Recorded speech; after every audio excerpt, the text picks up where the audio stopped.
Hello, and welcome to this helpful guide. In today's video, we'll show you how to disable political content suggestions in the Threads app on your Android phone.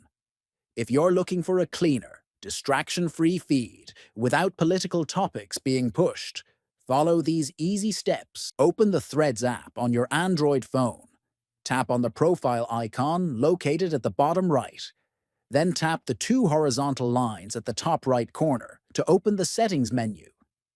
From the menu, scroll down and select Content Preferences.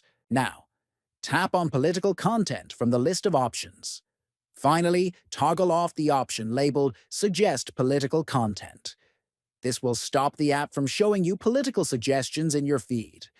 That's all you need to do to turn off political content suggestions in Threads. If you found this tutorial helpful, feel free to like, comment, and subscribe for more simple tech tips.